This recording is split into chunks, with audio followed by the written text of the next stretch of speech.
এদিকে আজকের সবচেয়ে বড় খবর, যা দেখলে রীতিমতো আপনাদের চোখ কপালে উঠে যাবে। ইরান আমেরিকানদের শেষ করে দিচ্ছে। আবারও গেল আমেরিকান সেনার প্রাণ। এ নিয়ে থাকবে আজকের একটি গুরুত্বপূর্ণ প্রতিবেদন। মার্কিন সেনাদের প্রাণ নেয়ার উৎসবে মেতেছে ইরান।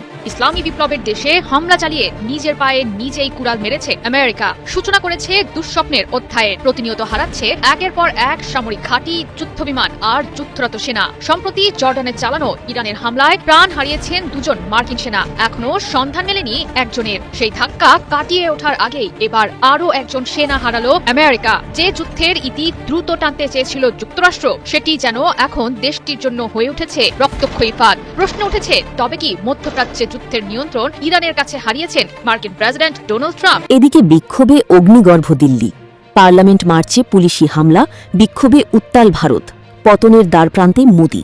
এ নিয়ে থাকবে আজকের একটি গুরুত্বপূর্ণ প্রতিবেদন। আলোচিত ককরোচ জনতা পার্টির পার্লামেন্ট মার্চ কর্মসূচিকে কেন্দ্র করে অগ্নিগর্ভ হয়ে উঠেছে দিল্লি। ভারতের শিক্ষা ব্যবস্থায় আমূল সংস্কার, প্রশ্ন ফাঁস বন্ধ এবং কেন্দ্রীয় শিক্ষামন্ত্রী ও প্রধানমন্ত্রীর পদত্যাগের দাবিতে এই কর্মসূচি দেওয়া হয়। এ সময় আন্দোলনরতদের উপর লাঠিচার্জ এবং টিয়ার গ্যাস ছড়ে পুলিশ। আটক করা হয় বেশ কয়েকজনকে। আহত হয়েছে বহু মানুষ। এদিকে এই কর্মসূচিতে সংহতি জানিয়ে যোগ দেয় ভারতের বিরোধী রাজনৈতিক দলগুলো। পার্লামেন্ট চত্বরের ভেতরেই বিক্ষোভ করেন বিরোধী এমপিরা। এদিকে স্পেনের জয়ে চ্যাম্পিয়ন ফিলিস্তিন, আর্জেন্টিনার হারে ইসরায়েলের পরাজয়। এ নিয়ে থাকবে আজকের একটি গুরুত্বপূর্ণ প্রতিবেদন। আমেরিকার নিউ জার্সিতে যখন ইতিহাস গড়ে বিশ্ব চ্যাম্পিয়ন হলো স্পেন, তখন 1000 কিলোমিটার দূরের যুদ্ধবিধ্বস্ত গাজাও যেন আনন্দে রূপ নিল এক খণ্ডে স্পেনে। যুদ্ধের ধ্বংসস্তূপের মাঝেও হঠাৎ উঠতে শুরু করলো স্পেনের লাল হলুদ পতাকা। ক্ষুধা, বোমা আর মৃত্যুর ছায়া পেরিয়ে হাজারো কণ্ঠে ধ্বনিত হলো একটাই নাম, লামিনে ইয়ামাল। বিশ্বকাপের ফাইনালে স্পেনের প্রতিটি আক্রমণের সঙ্গে যেন কেঁপে উঠছিল গাজার হৃদস্পন্দনও। কিন্তু কেন স্পেনের প্রতি ভালোবাসা আর আর্জেন্টিনার প্রতি ঘৃণা? এর গভীরে লুকিয়ে আছে ফিলিস্তিনের প্রতি স্পেনের রাজনৈতিক ও মানবিক অবস্থান আর ইসরায়েলের প্রতি আর্জেন্টিনার আকণ্ঠ সমর্থন। এদিকে ইরানকে ভয় দেখানো যাবে না। ইউরেনিয়াম কর্মসূচি বন্ধে ইরানকে ঘুষ দিতে চেয়েছিল যুক্তরাষ্ট্র। ইনি থাকবে আজকের একটি গুরুত্বপূর্ণ প্রতিবেদন। ইরানকে ঘুষ দেওয়ার চেষ্টা করেছিল যুক্তরাষ্ট্র ইউরেনিয়াম সমৃদ্ধকরণ প্রকল্প বন্ধের শর্তে। তেহরানকে নানা প্রকল্পের প্রলোভন দেখিয়েছিল, এমন বিস্ফোরক মন্তব্য করেছেন দেশটির পররাষ্ট্রমন্ত্রী আব্বাস আরাগচি। যুক্তরাষ্ট্রকে কড়া বার্তা দিয়ে বলেন, ইরানকে ভয় দেখানো কিংবা কেনা যাবে না। দেশটিতে মার্কিন অভিযান শুরুর অনেক আগেই পাল্টা হামলার প্রস্তুতি নিয়েছিল তেহরান, দাবি করেন এমন কথাও। যুদ্ধবিরতি ভেঙে আরেক দফা ক্ষেপণাস্ত্রের গর্জন। যুক্তরাষ্ট্র ইরান পাল্টাপাল্টি হামলায় উত্তপ্ত মধ্যপ্রাচ্য। এমন সময় গত বছর জুনে হয়ে যাওয়া 12 দিনের যুদ্ধ প্রসঙ্গে কথা বললেন ইরানের পররাষ্ট্রমন্ত্রী আব্বাস আরাগচি। সামনে আনলেন পর্দার আড়ালের গল্প। এদিকে মোস্তফা খামেনিকে ইরান ছেড়েছেন, সৌদি গণমাধ্যমের দাবি ঘিরে চাঞ্চল্য। ইনি থাকবে আজকের একটি গুরুত্বপূর্ণ প্রতিবেদন। ইরানের ক্ষমতার কেন্দ্রকে ঘিরে নতুন করে তৈরি হয়েছে রহস্যের ঘন কুয়াশা। দেশটির নতুন সর্বোচ্চ নেতা মুস্তফা খামেনিকে নিয়ে একের পর এক জল্পনা ছড়িয়ে পড়ছে আন্তর্জাতিক অঙ্গনে। এবার সৌদি সংবাদ মাধ্যম আল হাদাদ একটি ইসরায়েলি নিরাপত্তা সূত্রের বরাত দিয়ে দাবি করেছে, মুস্তফা খামেনি বর্তমানে ইরানেই নেই। এই দাবিকে ঘিরে মধ্যপ্রাচ্যের রাজনীতিতে নতুন করে শুরু হয়েছে তুমুল আলোচনা। এদিকে ইউক্রেনে বিরামহীন মিসাইলের ঢেউ, পুতিনের মিসাইলে পরিছাই ইউক্রেন। ইনি থাকবে আজকের একটি গুরুত্বপূর্ণ প্রতিবেদন। রাতের নীরবতা ভেঙে একের পর এক বিস্ফোরণে কেঁপে উঠল ইউক্রেনের রাজধানী কিয়েভ। মুহূর্তেই আকাশ ঢেকে যায় ধোঁয়ার কুণ্ডুলিতে। জ্বলে ওঠে আগুনের লেলিহান শিখা। Ballistic missile, hypersonic cruise missile, শতাধিক ড্রোন ও হাজারো বোমার সমন্বয়ে রাশিয়ার এই নজিরবিহীন হামলাকে বলা হচ্ছে সাম্প্রতিক বছরগুলোর সবচেয়ে বড় আঘাত। রাশিয়ার দাবি, লক্ষ্য ছিল ইউক্রেনের সামরিক শিল্প ও লজিস্টিক অবকাঠামো ধ্বংস করা। অন্যদিকে হামলার ধাক্কায় আরও কঠিন চাপে পড়েছেন ইউক্রেনের প্রেসিডেন্ট ভলোদিমির জেলেনস্কি। আজ 20 জুলাই 2026 বিকেল আজকের এই বিশেষ প্রতিবেদনে আমরা আপনাদের দেখাবো কয়েক ডজন মার্কিন সেনা আর অসংখ্য আমেরিকান বিমান উড়িয়ে দেওয়ার এক বিশাল দাবি করেছে ইরান। ইরানের পাল্টা হামলায় আরও এক মার্কিন সেনার মৃত্যুর খবর নিশ্চিত করা হয়েছে। ওদিকে টানা নবম রাতে ইরানের উপর আমেরিকার বিধ্বংসী বোমা বর্ষণ। এছাড়াও হরমুজ প্রণালীতে আরও একটি জাহাজের উপর মিসাইল হামলা চালালো ইরান। আর পুরো গাজা দখলের ছক কষছেন ইসরায়েলি মন্ত্রী বেন গভির। তো চলুন শুরু করা যাক এই বিশেষ প্রতিবেদন। দর্শক বন্ধুরা, কয়েক ডজন মার্কিন সেনাকে হত্যা এবং বিপুল সংখ্যক আমেরিকান বিমান পুড়িয়ে ছাই করে দেওয়ার একটা বিশাল ঘোষণা করেছে ইরান। ইরানের এই দাবি গোটা বিশ্বের রীতিমতো তোলপাড় ফেলে দিয়েছে। আজ ইরানের দাবি, আজ 20 জুলাই ভোরে তারা জর্ডানে মোতায়েন থাকা মার্কিন বাহিনীর এমন ক্ষতি করেছে যা এই গোটা যুদ্ধের সাপেক্ষে এখনো পর্যন্ত সবচেয়ে বড় ধাক্কা হিসাবে প্রমাণিত হতে পারে। আর এই ক্ষতি গতকাল 19 জুলাই চালানো হামলায়ও করা হয়েছে। আজ 20 জুলাই সকালে ইরানের আইআরজিসি তাদের অফিসিয়াল বিবৃতি জারি করে। তাদের দাবি, জর্ডানে কয়েক ডজন মার্কিন সেনা মারা গেছে। হামলার মাত্রা আরো নতুন উদ্যমে শুরু করে কিনা সেটা এখন দেখার বিষয়। পরিস্থিতি একেবারেই আগের অবস্থা থেকেও খারাপ, কারণ এখন তেলের দাম যেভাবে বাড়বে এটা অকল্পনীয় একটা পরিস্থিতি তৈরি হচ্ছে। মার্কিন সেনাদের প্রাণ নেয়ার উৎসবে মেতেছে ইরান। ইসলামী বিপ্লবের দেশে হামলা চালিয়ে নিজের পায়ে নিজেই কুড়াল মেরেছে আমেরিকা। সূচনা করেছে দুঃস্বপ্নের অধ্যায়ের। প্রতিনিয়ত হারাচ্ছে একের পর এক সামরিক ঘাঁটি, যুদ্ধবিমান আর যুদ্ধরত সেনা। সম্প্রতি জর্ডানে চালানো ইরানের হামলায় প্রাণ হারিয়েছেন দুজন মার্কিন সেনা। এখনো সন্ধান মেলেনি একজনের। সেই ধাক্কা কাটিয়ে ওঠার আগেই এবার আরো একজন সেনা হারালো আমেরিকা। যে যুদ্ধের ইতি দ্রুত টানতে চেয়েছিল যুক্তরাষ্ট্র, সেটি যেন এখন দেশটির জন্য হয়ে উঠেছে রক্তক্ষয়ী ফাঁদ। প্রশ্ন উঠেছে, তবে কি মধ্যপ্রাচ্যে যুদ্ধের নিয়ন্ত্রণ ইরানের কাছে হারিয়েছেন মার্কিন প্রেসিডেন্ট ডোনাল্ড ট্রাম্প? মূলত উত্তর ইরাকে ভূপাতিত হওয়া একটি ইরানি ড্রোনের অবিস্ফোরিত বিস্ফোরক নিরাপদে নিষ্ক্রিয় করার সময় নিহত হয়েছেন একজন মার্কিন সেনা, এমনটাই জানিয়েছে যুক্তরাষ্ট্রের সামরিক বাহিনী। গেল রোববার ইতোমধ্যেই একটি বিবৃতি প্রকাশ করেছে মার্কিন সেন্ট্রাল কমান্ড সেন্টকম। জানিয়েছে, গেল শনিবারই ঘটেছে এমন ঘটনা। বিস্ফোরক নিষ্ক্রিয় করার সময় আহত হয়েছেন আরও একজন মার্কিন সেনা। যদিও নিহত সেনার পরিচয় এখনো প্রকাশ করেনি ওয়াশিংটন। ঘটনাটি ঘটেছে জর্ডানে থাকা মার্কিন সামরিক ঘাঁটিতে ইরানের হামলার একদিন পরই। সেই হামলায় প্রাণ হারান দুজন মার্কিন সেনা। এখনো নিখোঁজ আছেন একজন। সেন্টকম জানায়, গেল শুক্রবার জর্ডানে হামলার ঘটনাস্থলে তল্লাশি চালিয়ে উদ্ধার করা হয়েছে কিছু অজ্ঞাত মানবদেহের অবশিষ্টাংশ। সেগুলোর পরিচয় নিশ্চিত করতে এখনো চলমান ফরেনসিক পরীক্ষা। ইরানের তাণ্ডবে একের পর এক মার্কিন সেনা নিহতের ঘটনা জন্ম দিয়েছে নানা প্রশ্নের। তাহলে কি ইরানের কম মূল্যের শাহেদ ড্রোন আর মিসাইল মোকাবেলা করতে গিয়েই ক্রমবর্ধমান হারে সেনা হারাচ্ছে ওয়াশিংটন? পরপর মার্কিন সেনা নিহতের ঘটনা কি যুদ্ধের মোড় পরিবর্তনের আভাস দিচ্ছে? প্রযুক্তিগত শ্রেষ্ঠত্বের দাবি করা আমেরিকার সামনে কি তবে নতুন চ্যালেঞ্জ ছুড়ে দিয়েছে ইরান? বলা হচ্ছে, ইরানের সঙ্গে সংঘাতে জড়ানোর পর 1 মার্চেই প্রথম মার্কিন সেনা প্রাণহানির সংবাদ পায় ওয়াশিংটন। একই দিনে কুয়েতের একটি বেসরকারি বন্দরে ইরানের ড্রোন হামলায় প্রাণ হারান 6 জন মার্কিন সেনা। আবার একই দিনে সৌদি আরবের প্রিন্স সুলতান বিমান ঘাঁটিতে ইরানের হামলায় আহত হন একজন মার্কিন সেনা। যদিও এর এক সপ্তাহ পরেই পাওয়া যায় সেই আহত সেনার মৃত্যু সংবাদ। আন্তর্জাতিক সংবাদ মাধ্যম আল জাজিরার দাবি, ইরানের সঙ্গে সংঘাতে এখন পর্যন্ত 16 জন সেনা হারিয়েছে ওয়াশিংটন। সংঘাত আরো তীব্র হলে মৃত সৈন্যের তালিকা দীর্ঘ হওয়ার সম্ভাবনাও উড়িয়ে দেওয়া যায় না। যুদ্ধ শুরুর পর এখন পর্যন্ত 430 জন মার্কিন সেনা আহত হওয়ার দাবি করেছে যুক্তরাষ্ট্রের সামরিক সূত্র। আমেরিকার নিউ জার্সিতে যখন ইতিহাস গড়ে বিশ্ব চ্যাম্পিয়ন হলো স্পেন, তখন 1000 কিলোমিটার দূরের যুদ্ধবিধ্বস্ত গাজাও যেন আনন্দে রূপ নিল এক খণ্ডে স্পেনে। যুদ্ধের ধ্বংসস্তূপের মাঝেও হঠাৎ উঠতে শুরু করলো স্পেনের লাল হলুদ পতাকা। ক্ষুধা, বোমা আর মৃত্যুর ছায়া পেরিয়ে হাজারো কণ্ঠে ধ্বনিত হলো একটাই নাম, লামিনে ইয়ামাল। বিশ্বকাপের ফাইনালে স্পেনের প্রতিটি আক্রমণের সঙ্গে যেন কেঁপে উঠছিল গাজার হৃদস্পন্দনও। কিন্তু কেন স্পেনের প্রতি ভালোবাসা আর আর্জেন্টিনার প্রতি ঘৃণা? এর গভীরে লুকিয়ে আছে ফিলিস্তিনের প্রতি স্পেনের রাজনৈতিক ও মানবিক অবস্থান আর ইসরায়েলের প্রতি আর্জেন্টিনার আকুণ্ঠ সমর্থন। বিশ্বকাপের এই শিরোপা জয় তাই শুধু একটি ট্রফির গল্প নয়, এটি আবেগ, সংহতি এবং এক অনন্য বন্ধুত্বের গল্প। যুদ্ধের ধ্বংসস্তূপ, ক্ষুধা আর মৃত্যুর মিছিলের মাঝেও আজ গাজায় যেন বইছে অন্যরকম এক আবেগের বাতাস। আর্জেন্টিনাকে 1-0 গোলে হারিয়ে দুটি ভিন্ন মেয়াদে টানা ইউরো ও ফিফা বিশ্বকাপ জয়ের বিরল ইতিহাস গড়েছে স্পেন। তবে এই জয়ের সবচেয়ে আবেগঘন প্রতিক্রিয়া দেখা গেছে যুদ্ধবিধ্বস্ত গাজা উপত্যকায়। বিশ্বকাপ ফাইনালের আগেই গাজার প্যালেস্টাইন স্পোর্টস ক্লাবে আয়োজন করা হয় একটি প্রতীকী 6A সাইড ম্যাচ। একদল খেলেছে ফিলিস্তিনের জাতীয় রঙের জার্সি পরে, আরেক দল নেমেছে স্পেনের জার্সিতে। মাঠের চারদিকে পাশাপাশি উঠছে ফিলিস্তিন ও স্পেনের পতাকা। স্পষ্ট বার্তা, যারা কঠিন সময়ে ফিলিস্তিনের পাশে দাঁড়িয়েছে তাদের প্রতি এই ভালোবাসা। 2023 সালের অক্টোবরে যুদ্ধ শুরুর পর এটি ছিল গাজা থেকে লাইভ সম্প্রচার হওয়া প্রথম ফুটবল ম্যাচ। ধ্বংসস্তূপের মাঝখানে সবুজ ঘাসের সেই মাঠ যেন প্রমাণ করেছে যুদ্ধ মানুষের স্বপ্নকে পুরোপুরি থামিয়ে দিতে পারে না। গাজাবাসীর এই সমর্থনের পিছনে রয়েছে স্পেনের রাজনৈতিক অবস্থানও। 2024 সালের মে মাসে আনুষ্ঠানিকভাবে ফিলিস্তিন রাষ্ট্রকে স্বীকৃতি দেয় স্পেন সরকার। প্রধানমন্ত্রী পেদ্রো সানচেজ তখন বলেছিলেন, 2 রাষ্ট্রভিত্তিক শান্তিপূর্ণ সমাধান এবং গাজার মানবিক সংকট মোকাবিলার প্রচেষ্টাকে এগিয়ে নিতে এই সিদ্ধান্ত। শুধু সরকার নয়, স্পেন জাতীয় দলের কয়েকজন তারকাও ফিলিস্তিনিদের হৃদয়ে জায়গা করে নিয়েছেন, বিশেষ করে তরুণ বিস্ময় লামিনে ইয়ামাল। গাজার অসংখ্য তরুণের কাছে তিনি এখন শুধু একজন ফুটবলার নয়, বরং আশার প্রতীক। তার ফুটবল, তার ব্যক্তিত্ব এবং ফিলিস্তিনের প্রতি স্পেনের অবস্থান মিলিয়ে ইয়ামালের জনপ্রিয়তা এখন গাজায় আকাশ ছোঁয়া।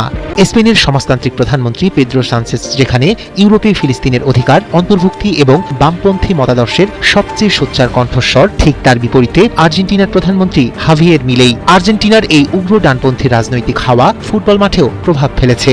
আধুনিক ফুটবলের মহানায়ক লিওনেল মেসি নিজেকে সম্পূর্ণ অরাজনৈতিক দাবি করলেও ডোনাল্ড ট্রাম্পের সঙ্গে ফ্রেমবন্দী হতে হতেও তার কোনো দ্বিধা নেই। বিপরীতে স্পেনের 19 বছর বয়সী তরুণ তারকা লামিনে ইয়ামাল বার্সেলোনার বিজয় প্যারেডে ফিলিস্তিনের পতাকা উড়িয়ে স্পষ্ট করেছিলেন নিজের রাজনৈতিক অবস্থান। অন্যদিকে ফাইনালের আগে আর্জেন্টিনার প্রতি প্রকাশ্যে সমর্থন জানান ইসরায়েলের প্রধানমন্ত্রী বেনিয়ামিন নেতানিয়াহু। ফলে বিশ্বকাপের এই ফাইনাল মাঠের লড়াইয়ের গণ্ডি ছাড়িয়ে কূটনীতি, রাজনৈতিক অবস্থান এবং মানুষের আবেগেরও প্রতীক হয়ে ওঠে। আর স্পেনের বিশ্বকাপ জয় তাই গাজার মানুষের কাছে শুধু একটি ট্রফি জয়ের গল্প নয়, এটি এমন একটি দেশের প্রতি ভালোবাসার প্রকাশ যারা তাদের পাশে দাঁড়ানোর বার্তা দিয়েছে। তাই বিশ্ব চ্যাম্পিয়ন হওয়ার শেষ বাঁশি বাজতেই যুদ্ধবিধ্বস্ত গাজার বহু মানুষের কণ্ঠে ধ্বনিত হয়েছে একটি উচ্ছ্বাস, ভিভা স্প্যানিয়া। ককরোচ জনতা পার্টির পার্লামেন্ট মার্চ কর্মসূচিতে অংশ নিতে আসা বিক্ষোভকারীদের লক্ষ্য করে এভাবেই একের পর এক টিয়ার গ্যাস ছোড়ে পুলিশ। তারপরও ব্যারিকেড ভেঙে পার্লামেন্ট অভিমুখে এগিয়ে যেতে থাকেন আন্দোলনকারীরা। এক পর্যায়ে তাদের উপর করা হয় লাঠিচার্জ। সোমবার ভোর থেকেই দিল্লির ঐতিহাসিক যন্তর মন্তর যেন পরিণত হয় হাজারো শিক্ষার্থী এবং তরুণের মিলন মেলায়। ভারতের বিভিন্ন প্রান্ত থেকে আসা আন্দোলনকারীরা শিক্ষা ব্যবস্থার সংস্কার, প্রশ্ন ফাঁসের বিচার এবং কেন্দ্রীয় শিক্ষামন্ত্রী ও প্রধানমন্ত্রীর পদত্যাগের দাবিতে স্লোগানে মুখর করে তোলেন পুরো এলাকা। পার্লামেন্ট অভিমুখে পদযাত্রা ঠেকাতে যন্তর মন্তর ঘিরে বহু স্তরীয় নিরাপত্তা বলয় গড়ে তোলে দিল্লি পুলিশ। শত শত পুলিশের পাশাপাশি মোতায়েন করা হয় আধা সামরিক বাহিনীর সদস্যদেরও। পুলিশ জানিয়েছে পদযাত্রার কোনো অনুমতি দেওয়া হয়নি, তবে সিজিপি নেতৃত্ব ঘোষণা দেয় পূর্ব ঘোষিত কর্মসূচি অনুযায়ী তারা পার্লামেন্টের দিকেই এগোবে। আন্দোলনের উদ্যোক্তাদের দাবি এটি কোনো দলীয় কর্মসূচি নয়, বরং শিক্ষার্থীদের ভবিষ্যৎ রক্ষার আন্দোলন। সিস্টেমে চলছে পুরো দেশ, আমরা তার বিরুদ্ধে দাঁড়িয়েছি। শান্তিপূর্ণভাবে গেল 1 মাস ধরে আমরা কর্মসূচি পালন করে আসছিলাম। এদিকে আন্দোলনের সংহতি জানিয়ে অংশ নেয় ভারতের বিরোধী রাজনৈতিক দলগুলো। পার্লামেন্ট চত্বরে বিক্ষোভ করেন বিরোধী এমপিরা। দিল্লির যন্তর মন্তরে শুরু হওয়া এই আন্দোলন এখন শুধু প্রশ্ন ফাঁসের প্রতিবাদেই সীমাবদ্ধ নেই, এটি ধীরে ধীরে ভারতের তরুণদের মধ্যে শিক্ষা, কর্মসংস্থান এবং সরকারের জবাবদিহি নিয়ে বৃহত্তর অসন্তোষের প্রতীক হয়ে উঠেছে। পার্লামেন্ট অধিবেশন চলাকালে বিক্ষোভ কতটা রাজনৈতিক চাপ তৈরি করতে পারে সেটি এখন সবচেয়ে বড় প্রশ্ন। যুদ্ধবিরতি ভেঙে আরেক দফা ক্ষেপণাস্ত্রের গর্জন, যুক্তরাষ্ট্র ইরান পাল্টাপাল্টি হামলায় উত্তপ্ত মধ্যপ্রাচ্য। এমন সময় গত বছর জুনে হয়ে যাওয়া 12 দিনের যুদ্ধ প্রসঙ্গে কথা বললেন ইরানের পররাষ্ট্রমন্ত্রী আব্বাস আরাকচি। সামনে আনলেন পর্দার আড়ালের গল্প। একটি ডকুমেন্টারির জন্য দেয়া সাক্ষাৎকারে আরাকচি বলেন, ইরানকে নিষেধাজ্ঞা শিথিল বা বিভিন্ন প্রকল্পের প্রলোভন দেখিয়ে ইউরেনিয়াম সমৃদ্ধকরণ কর্মসূচি থেকে সরাতে চেয়েছিল ওয়াশিংটন, কিন্তু সেই প্রস্তাব প্রত্যাখ্যান করেছিল তেহরান। এরপর হুমকি দিলেও তোয়াক্কা করেনি। প্রথমবারের মতো চলমান যুদ্ধের শুরুর দিনগুলোর ভয়াবহতার কথা তুলে ধরেন ইরানের পররাষ্ট্রমন্ত্রী। সর্বোচ্চ নেতা আয়াতুল্লাহ আলী খামেনিকে হত্যার শঙ্কা এবং আগেই প্রস্তুত করে রাখা গোপন প্রতিরক্ষা পরিকল্পনার কথাও প্রকাশ করেন। যুদ্ধ সত্ত্বেও ইসলামী প্রজাতন্ত্রের নীতি, আদর্শ ও মূল অবস্থানে কোনো পরিবর্তন হয়নি এবং হবেও না, এমন মন্তব্য করেছেন ইরানের পররাষ্ট্রমন্ত্রী। ইরানের ক্ষমতার কেন্দ্রকে ঘিরে নতুন করে তৈরি হয়েছে রহস্যের ঘন কুয়াশা। দেশটির নতুন সর্বোচ্চ নেতা মুস্তাফা খামেনিকে নিয়ে একের পর এক জল্পনা ছড়িয়ে পড়ছে আন্তর্জাতিক অঙ্গনে। এবার সৌদি সংবাদ মাধ্যম আল হাদাদ একটি ইসরায়েলি নিরাপত্তা সূত্রের বরাত দিয়ে দাবি করেছে মুস্তাফা খামেনি বর্তমানে ইরানেই নেই। এই দাবিকে ঘিরে মধ্যপ্রাচ্যের রাজনীতিতে নতুন করে শুরু হয়েছে তুমুল আলোচনা। গত 28 ফেব্রুয়ারি মার্কিন ইসরায়েলি যৌথ হামলায় নিহত হন ইরানের সর্বোচ্চ নেতা আয়াতুল্লাহ আলী খামেনি। সেই ঘটনার পর দেশটির নতুন সর্বোচ্চ নেতা হিসেবে ঘোষণা করা হয় তার ছেলে মুস্তাফা খামেনিকে, কিন্তু দায়িত্ব গ্রহণের পর থেকেই তিনি জনসমক্ষে একবারও হাজির হননি। ফলে তার অবস্থান ও কার্যক্রম নিয়ে ধোঁয়াশা আরো ঘনীভূত হয়েছে। আল হাদায়াতের প্রতিবেদনে দাবি করা হয়েছে মুস্তাফা খামেনির নামে যেসব লিখিত বিবৃতি প্রকাশ করা হচ্ছে সেগুলো তিনি নিজেই লিখছেন না, বরং ইরানি গার্ড বাহিনীর নতুন প্রধান আহমেদ ওয়াহিদি এবং বাহিনীর আরো কয়েকজন শীর্ষ কর্মকর্তা সেসব বার্তা প্রস্তুত করছেন, যদিও এই দাবির পক্ষে কোনো স্বাধীন বা নিরপেক্ষ প্রমাণ উপস্থাপন করা হয়নি। প্রতিবেদনটিতে আরো বলা হয়েছে ইরানের অভ্যন্তরে ক্ষমতার দ্বন্দ্ব এখন নাকি চরম পর্যায়ে পৌঁছেছে। ইসরায়েলি নিরাপত্তা সূত্রের দাবি শাসক গোষ্ঠীর ভেতরের এই বিভাজন এতটাই গভীর যে তা আইআরজিসির ভবিষ্যৎ অস্তিত্বকেও হুমকির মুখে ফেলতে পারে। তবে এই বিষয়ে ইরান সরকার বা আইআরজিসির পক্ষ থেকে এখনো কোনো আনুষ্ঠানিক মন্তব্য আসেনি। একই সূত্র আরো দাবি করেছে তেহরান যদি ভবিষ্যতে ইসরায়েলের বিরুদ্ধে সামরিক পদক্ষেপ নেয় তবুও যুক্তরাষ্ট্র চাইছে না যে ইসরায়েল পাল্টা হামলায় সরাসরি অংশ নেয়। এই বক্তব্য স্বাধীনভাবে যাচাই করা সম্ভব হয়নি, ফলে আন্তর্জাতিক পর্যবেক্ষকদের অনেকেই এই সব তথ্যকে সতর্কতার সঙ্গে বিবেচনা করার পরামর্শ দিচ্ছে। এদিকে মুস্তাফা খামেনির দীর্ঘ অনুপস্থিতি নিয়ে পশ্চিমা বিভিন্ন সংবাদ মাধ্যমেও নানা বিশ্লেষণ প্রকাশিত হচ্ছে। তাদের দাবি চলমান যুদ্ধ ও রাজনৈতিক সংকটের মধ্যে তেহরানের ক্ষমতার কেন্দ্রেই মতবিরোধ তৈরি হয়েছে। একদিকে কট্টরপন্থী গোষ্ঠী, অন্যদিকে তুলনামূলক বাস্তববাদী ও নমনীয় প্রশাসনিক অংশ, এমন দুই ভাগে বিভক্ত হয়ে পড়েছে ক্ষমতাসীন মহল। সিএনএনের এক প্রতিবেদনে বলা হয়েছে ওয়াশিংটনের সঙ্গে 14 দফার কূটনৈতিক চুক্তি স্বাক্ষরের পর থেকে কট্টরপন্থীদের মধ্যে অসন্তোষ দ্রুত বাড়ছে। তাদের অভিযোগ সাবেক সর্বোচ্চ নেতার মৃত্যুর প্রতিশোধ না নিয়ে যুক্তরাষ্ট্রের সঙ্গে সমঝোতায় যাওয়া ইরানের দীর্ঘদিনের নীতির সঙ্গে সাংঘর্ষিক। তারা এটিকে কার্যত যুক্তরাষ্ট্রের কাছে আত্মসমর্পণের শামিল বলেও মনে করছে। আরো বিস্ময়কর বিষয় হলো কট্টরপন্থীদের একটি অংশের দাবি এই চুক্তি বর্তমানে সর্বোচ্চ নেতা মুস্তাফা খামেনির নির্দেশনারও পরিপন্থী। ফলে প্রশ্ন উঠছে, সত্যি কি ইরানের ক্ষমতার কেন্দ্র এখন বিভক্ত, নাকি এটি কেবল তথ্যযুদ্ধের অংশ? এই মুহূর্তে এসব দাবির স্বাধীন যাচাই সম্ভব না হলেও মুস্তাফা খামেনির রহস্যময় অনুপস্থিতি এবং পরস্পর বিরোধী তথ্য মধ্যপ্রাচ্যের রাজনীতিকে আরো অনিশ্চয়তার দিকে ঠেলে দিচ্ছে। রাতের নীরবতা ভেঙে একের পর এক বিস্ফোরণে কেঁপে উঠল ইউক্রেনের রাজধানী কিয়েভ। মুহূর্তেই আকাশ ঢেকে যায় ধোঁয়ার কুণ্ডুলিতে, জ্বলে ওঠে আগুনের লেলিহান শিখা। Ballistic missile, hypersonic cruise missile, শতাধিক ড্রোন ও হাজারো বোমার সমন্বয়ে রাশিয়ার এই নজিরবিহীন হামলাকে বলা হচ্ছে সাম্প্রতিক বছরগুলোর সবচেয়ে বড় আঘাত। রাশিয়ার দাবি, লক্ষ্য ছিল ইউক্রেনের সামরিক শিল্প ও লজিস্টিক অবকাঠামো ধ্বংস করা। অন্যদিকে হামলার ধাক্কায় আরও কঠিন চাপে পড়েছেন ইউক্রেনের প্রেসিডেন্ট ভলোদিমির জেলেনস্কি। প্রাথমিক তথ্য অনুযায়ী হামলার ঘটনায় প্রায় 38টি স্কান্দার এম ব্যালিস্টিক মিসাইল এবং 6টি জিরকন হাইপারসনিক ক্রুজ মিসাইল ব্যবহার করেছে রাশিয়া। নিক্ষেপ করা হয়েছে 125টি ড্রোন আর 1640টি বোমা, যেগুলোর অধিকাংশই প্রতিরোধ করতে ব্যর্থ হয়েছে ইউক্রেনের গর্ব আকাশ প্রতিরক্ষা ব্যবস্থা প্যাট্রিয়টের ইন্টারসেপ্টর। ফলে নির্ধারিত লক্ষ্যবস্তুগুলোর বড় অংশেই আঘাত হানতে সক্ষম হয়েছে রাশিয়া। সর্বশেষ ইউক্রেন হামলার লক্ষ্যবস্তুর তালিকা প্রকাশ করেছে রাশিয়া। দেশটির প্রতিরক্ষা মন্ত্রণালয়ের দাবি, মূলত কিয়েভের সামরিক শিল্প স্থাপনাকে লক্ষ্যবস্তু করে হামলা করেছে পারমাণবিক শক্তিধর দেশটি। মস্কোর দাবি, এসব স্থাপনা ধ্বংসের মাধ্যমে ইউক্রেনের অস্ত্র উৎপাদন সহ সামরিক সরঞ্জাম সরবরাহ সক্ষমতায় আঘাত হানাই ছিল মূল উদ্দেশ্য। হামলা চালানো হয়েছে ইউক্রেনের নোভাপোস্তার একটি টার্মিনাল এবং তারাশোভকার একটি লজিস্টিক কেন্দ্রেও। ওডেসা শহরে ইউজনি বন্দরে থাকা জ্বালানি সংরক্ষণ ট্যাঙ্ক ও সামরিক মালামাল পরিবহন অবকাঠামোতেও আঘাত হেনেছে পুতিনের দেশের শক্তিশালী মিসাইল। পরিকল্পনার অংশ হিসেবে চেরনিহিভ অঞ্চলের একটি লজিস্টিক কেন্দ্র ধ্বংস করেছে রাশিয়া। পুতিনের সেনাদের দাবি, কেন্দ্রটি সামরিক সরঞ্জাম ও রসদ সরবরাহের কাজে ব্যবহার করত ইউক্রেনের সশস্ত্র বাহিনী। ইউক্রেনের রাষ্ট্রীয় জরুরি সেবা সংস্থার দাবি, কিয়েভ উপকণ্ঠে অবস্থিত 1 লাখ বর্গমিটারের বেশি আয়তনের আমটেল লজিস্টিক কমপ্লেক্সও রেহাই পায়নি রুশ হামলা থেকে। প্রকাশিত বিভিন্ন ফুটেজে দেখা যায়, রাতভর দফায় দফায় শক্তিশালী মিসাইল হামলায় ধ্বংসস্তূপে পরিণত হয়েছে ইউক্রেনের কিয়েভ সহ আশেপাশের বিভিন্ন অঞ্চল। নানা সূত্রের দাবি, রুশ প্রেসিডেন্ট ভ্লাদিমির পুতিনের সরাসরি নির্দেশে আঘাত হানা হয় কিয়েভে। হামলার তীব্রতায় চরম সংকটে পড়েছেন ইউক্রেনের প্রেসিডেন্ট ভলোদিমির জেলেনস্কি, যা প্রমাণ করে দেয় পুতিনের যুদ্ধ কৌশলের রীতিমতো হার মেনেছেন জেলেনস্কি। রাশিয়া যেন আভাস দিচ্ছে, ইউক্রেনকে ছাড়খাড় করে তবেই শান্ত হবে তারা। আজ 20 জুলাই 2026 বিকেল আজকের এই বিশেষ প্রতিবেদনে আমরা আপনাদের দেখাবো কয়েক ডজন মার্কিন সেনা আর অসংখ্য আমেরিকান বিমান উড়িয়ে দেওয়ার এক বিশাল দাবি করেছে ইরান। ইরানের পাল্টা হামলায় আরও এক মার্কিন সেনার মৃত্যুর খবর নিশ্চিত করা হয়েছে। ওদিকে টানা 9ম রাতে ইরানের উপর আমেরিকার বিধ্বংসী বোমাবর্ষণ। এছাড়াও হরমুজ প্রণালীতে আরও একটি জাহাজের উপর মিসাইল হামলা চালালো ইরান। আর পুরো গাজা দখলের ছক কষছেন ইসরায়েলি মন্ত্রী বেন গভির। তো চলুন শুরু করা যাক এই বিশেষ প্রতিবেদন। দর্শক বন্ধুরা, কয়েক ডজন মার্কিন সেনাকে হত্যা এবং বিপুল সংখ্যক আমেরিকান বিমান পুড়িয়ে ছাই করে দেওয়ার একটা বিশাল ঘোষণা করেছে ইরান।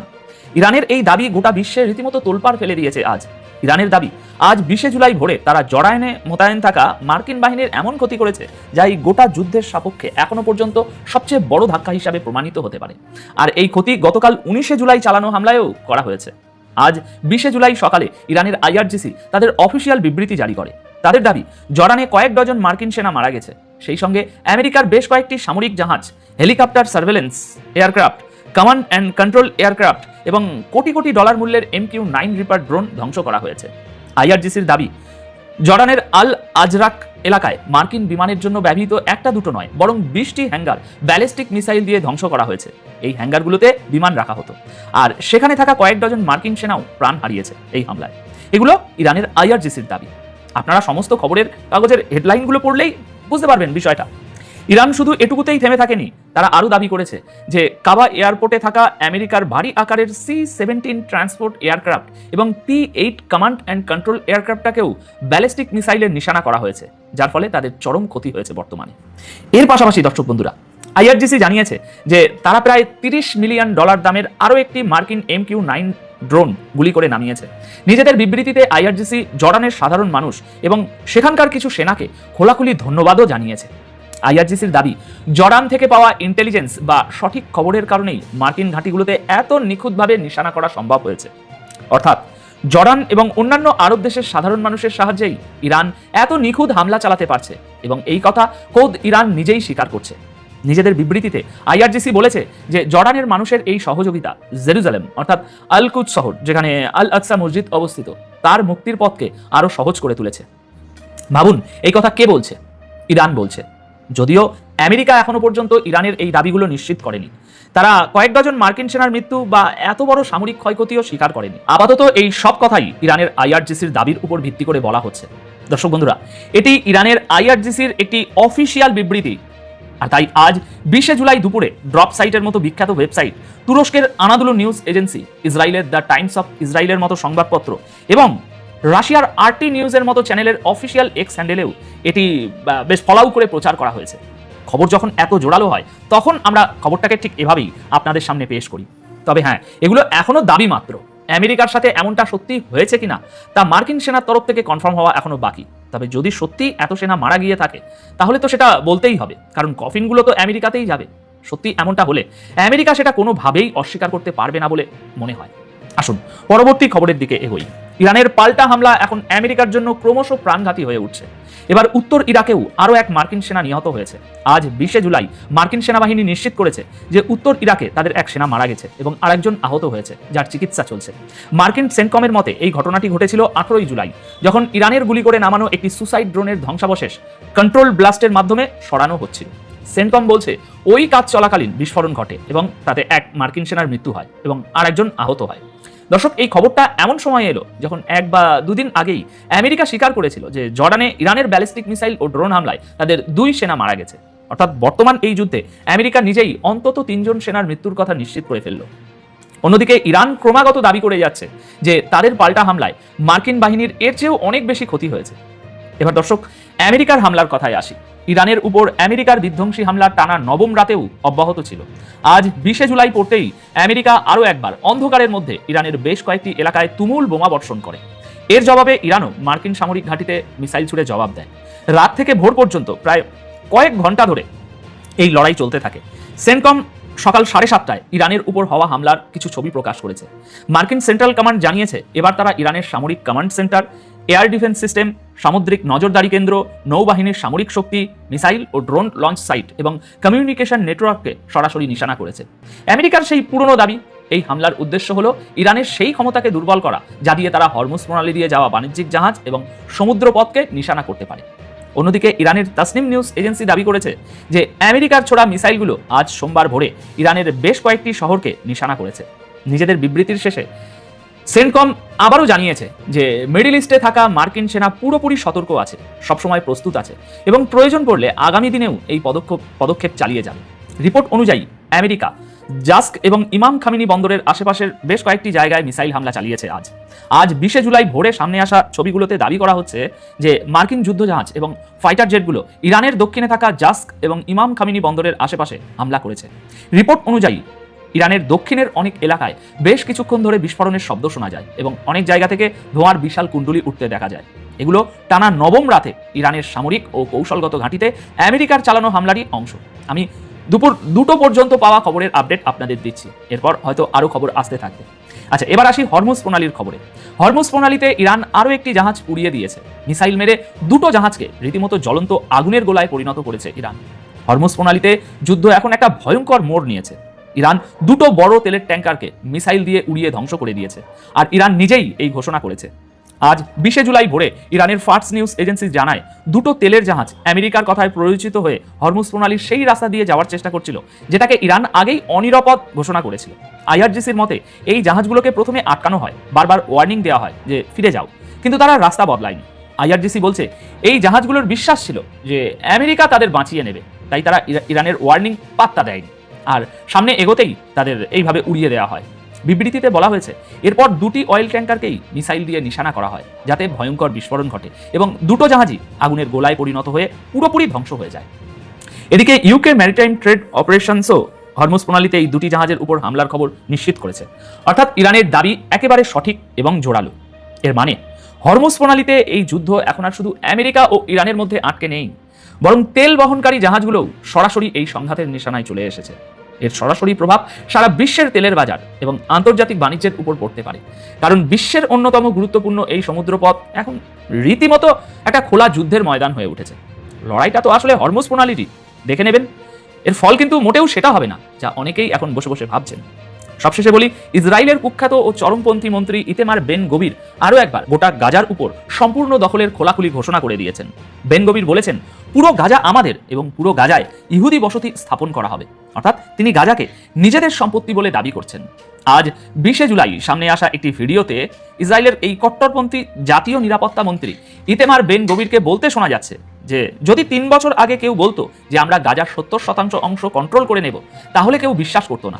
এরপর তিনি বলেন আজ আমি বলছি যে পুরো গাজায় ইহুদি বসতি গড়ে উঠবে, কারণ গাজা আমাদের। বেন গবিরের এই মন্তব্য এমন এক সময়ে সামনে এলো যখন ইসরায়েলি সেনাবাহিনী গাজার বিশাল অংশের উপর নিজেদের কন্ট্রোলের দাবি করছে এবং ফিলিস্তিনিদের ক্রমাগত তাদের এলাকা থেকে তাড়িয়ে দেওয়া হচ্ছে। বেন গভির এর আগেও বেশ কয়েকবার গাজায় সম্পূর্ণ দখল নেওয়া এবং ফিলিস্তিনিদের সেখান থেকে তাড়িয়ে দেওয়ার কথা বলেছেন, কিন্তু এবার তিনি খোলাখুলি বললেন যে পুরো গাজায় ইহুদি বসতি তৈরি করা হবে। অর্থাৎ ইসরায়েল সরকারের অন্যতম চরমপন্থী মুখ এখন গাজার পুরো জনসংখ্যার চিত্র বদলে ফেলার এজেন্ডা গোটা বিশ্বের সামনে তুলে ধরছেন। কিন্তু নজর রাখতে হবে এই গাজা যেন আবার তাদের জন্য কোনো দুঃস্বপ্ন না হয়ে দাঁড়ায়। হামলার মাত্রা আরো নতুন উদ্যমে শুরু করে কিনা সেটাও এখন দেখার বিষয়। পরিস্থিতি একেবারেই আগের অবস্থার থেকেও খারাপ, কারণ এখন তেলের দাম যেভাবে বাড়বে এটা অকল্পনীয় একটা পরিস্থিতি তৈরি হচ্ছে। আরো অবনতি হচ্ছে মধ্যপ্রাচ্যের যুদ্ধ পরিস্থিতি।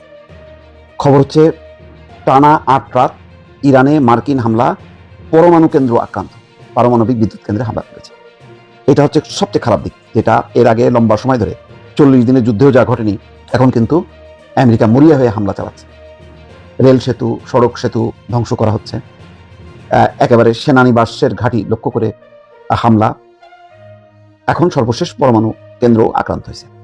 জর্ডানে 2 মার্কিন সৈন্য নিহত এবং একজন নিখোঁজ হবার পর এখন রীতিমতো মাথা খারাপ আমেরিকার। এই বিশ্বকাপ ফুটবলের যেই উত্তেজনা সারা বিশ্বে এখন ক্রীড়াপ্রেমীদের, এটাকে কোনো তোয়াক্কা করছে না আমেরিকা। হামলা চালায় যাচ্ছে টানা 8ম রাত।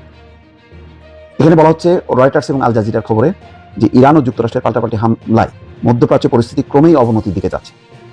ইরানে টানা 8ম রাতের মতো হামলা চালিয়েছে মার্কিন বাহিনী। এতে আক্রান্ত হয়েছে ইরানের একটি পরমাণু বিদ্যুৎ কেন্দ্র। জবাবে তেহরানও প্রতিবেশী বিভিন্ন দেশে হামলা চালিয়েছে। পাশাপাশি যুক্তরাষ্ট্রের কর্মকাণ্ডের বিপর্যয়কর জবাব দেওয়া হবে বলে হুমকি দিয়েছে ইরানের সামরিক বাহিনী। অন্য কোন হামলা আছে আর বাকি বোঝা যাচ্ছে না। বিশ্বব্যাপী আমেরিকা তার নাগরিকদের জন্য সতর্কতা জারি করেছে, যে বলা হচ্ছে যে আমেরিকার নাগরিকরা বিশ্বের যে কোনো প্রান্তে আক্রান্ত হতে পারে। নতুন করে শুরু হওয়া এই সংঘাতের মধ্যে যুক্তরাষ্ট্রের সঙ্গে সই হওয়া সমঝোতার স্মারক স্থগিত করার ঘোষণা দিয়েছে ইরানের উপপররাষ্ট্রমন্ত্রী কাজেম গারিবাবাদি। তার ভাষ্য, যুক্তরাষ্ট্র স্মারকের শর্তগুলো লঙ্ঘন করেছে। এরপর সংবাদ মাধ্যম নিউজ নেশনকে মার্কিন প্রেসিডেন্ট ডোনাল্ড ট্রাম্প বলেছেন, এই পদক্ষেপে তার কিছু আসা যায় না। গত 17 জুন 2 দেশের মধ্যে ওই স্মারক সই হয়েছিল। মানে এখন ওই স্মারকের আর কোনো ধার ধারছে না। তার মানে এখন আর যুদ্ধ, মানে পেছনে আর ফেরার কোনো রাস্তা নেই, এমন একটা পরিস্থিতির দিকে নিয়ে গেছে ট্রাম্প। এমন পরিস্থিতিতে গতকালও হরমুজে জাহাজ চলাচলে বাধা দেওয়ার কথা জানিয়েছে ইরানি বাহিনী। তাদের ভাষ্যমতে 4টি জাহাজ হরমুজের অনিরাপদ রুট ব্যবহার করছিল। ইরানের সতর্কবার্তায় 2টি জাহাজ পিছু হটে, অন্য 2টি জাহাজ দুর্ঘটনার শিকার হয়। ওই 2টি জাহাজ দুটিতে হামলা হয়েছে কিনা তা জানা যায়। পরমাণু কেন্দ্রে হামলা সন্ত্রাসী কর্মকাণ্ড। হরমুজ নিয়ে মূলত নতুন পাল্টাপাল্টি হামলা চললেও নিউজ নেশনকে ট্রাম্প বলেছেন, পরমাণু অস্ত্র তৈরি থেকে ইরানকে বিরত রাখাই তাদের লক্ষ্য। এই লক্ষ্যের কথা আগেও বলেছিল, কিন্তু পারমাণবিক বিদ্যুৎ কেন্দ্রে হামলা এটা খুবই বিপজ্জনক একটা পদক্ষেপ। ফলে এর বিপরীতে ইরান কি ব্যবস্থা নেয় এটা এখন দেখার বিষয়। তবে পরিস্থিতি খুবই নাজুক অবস্থার দিকে যাচ্ছে। এই বিশ্বকাপ শেষ হবার পর হামলার মাত্রা আরো নতুন উদ্যমে শুরু করে কিনা সেটাও এখন দেখার বিষয়। পরিস্থিতি একেবারেই আগের অবস্থার থেকেও খারাপ, কারণ এখন তেলের দাম যেভাবে বাড়বে এটা অকল্পনীয় একটা পরিস্থিতি তৈরি হচ্ছে। জানি না এর সমাধান শেষ পর্যন্ত কিভাবে হবে।